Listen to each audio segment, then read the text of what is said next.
Wolf here with a demonstration video. This is how to use the longevity joss paper for a blessing.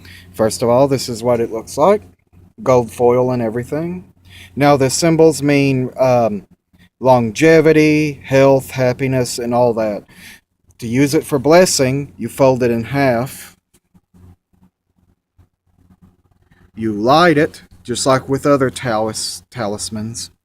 And you wave it over whatever you're going to bless. Now you can actually wave it in front of a statue or whatever, and then make sure you have a fireproof holder to put it in.